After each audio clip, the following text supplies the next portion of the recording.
Voy a compartirles tres asuntos diferentes. Primero, lo que tiene que ver con la demanda que acabo de interponer contra la reforma tributaria en la Corte Constitucional. Segundo, un asunto de riesgo de bloqueo institucional. Tercero, un elemento final sobre este asunto de las chuzadas. En primer lugar, lo que tiene que ver con la reforma tributaria. Es bueno para la economía nacional que esta reforma se caiga, porque es una reforma inequitativa, antitécnica, regresiva, y esos condicionamientos son ya de hecho inconstitucionales de fondo. Pero además, porque la improvisación, las carreras, la chambonería con que aprobaron a las madrugadas y a pupitrazo esta reforma tributaria les hizo cometer más errores de trámite y más vicios que los que causaron el hundimiento anterior. La reforma, hay que decirlo y está en la exposición de motivos de la demanda, es inequitativa en la medida en que, como sabemos todos, regala por lo menos 9 billones de pesos a los ricos más ricos y la carga impositiva sigue sobre los hombros de los asalariados, de los trabajadores independientes, de los pensionados. A todos ustedes, trabajadores y asalariados, inevitablemente cada mes les quitan el 21% de retención en la fuente. Es decir, cada 5 meses les quitan un salario, al año 2 salarios y medio. Para ustedes no hubo regalo tributario, para los más ricos 9 billones por lo menos. Si uno suma lo que significará el descuento del impuesto del ICA en el año 21 y 22, el déficit fiscal puede llegar a más de 20 billones. La reforma no hizo nada para mejorar la inequidad ni la desigualdad social.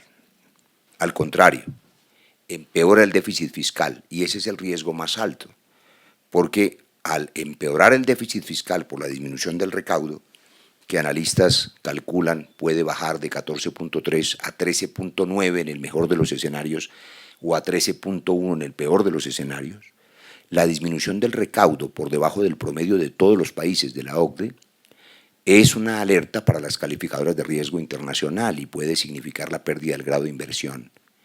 Es una reforma de desfinanciación que no es sana para la economía colombiana y que genera aumentos en el déficit fiscal y no mejorará el déficit de cuenta corriente. Siendo además una reforma irresponsable con la inversión social después del año 21-22, porque la disminución del recaudo hará muy difícil que puedan cumplirse los compromisos sociales que tiene el Estado colombiano. Las cuentas de recaudo del gobierno dependen de cierta ilusión en el crecimiento económico que está basado exclusivamente en el consumo y en la especulación financiera. Pero el crecimiento del consumo, a la par con el crecimiento del desempleo, solo se explica por las economías ilegales y por las remesas internacionales. Y todas esas fuentes son volátiles e inciertas y, por supuesto, no implican reactivación ni de la industria, ni del agro, ni de la construcción, ni de los generadores de empleo real. Por eso, esperar que crezca el recaudo con base en esas premisas ilusorias es irresponsable y, al contrario, probablemente aumente el déficit fiscal. Pero, además, y esto es lo de forma, que es en últimas lo que causó que se hundiera la reforma anterior, los afanes y la improvisación les hicieron cometer en esta ocasión más vicios que en la anterior. Esta reforma tiene más vicios que la vieja calle del Cartucho en Bogotá y la Corte Constitucional deberá declararla inexequible. ¿Cuáles son esos vicios de trámite? Voy a mencionarles apenas 5 en grupos. Todos estos vicios implican violaciones a la Constitución. El primero, se vulneró el principio democrático. 58 proposiciones que fueron presentadas en las comisiones, es decir, en el primer debate, fueron archivadas ilegalmente.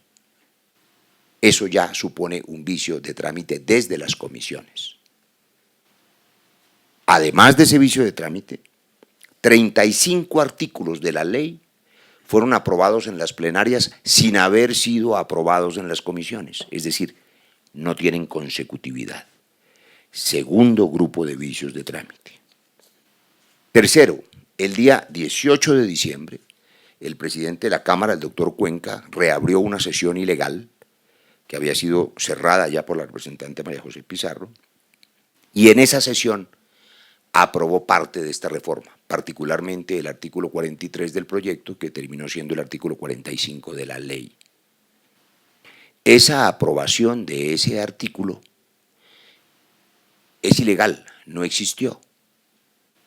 Y sin embargo, el artículo fue incorporado al texto final de la ley, violando de paso el artículo 157 de la Constitución, que dice que una ley no puede aprobarse parcialmente, sino totalmente.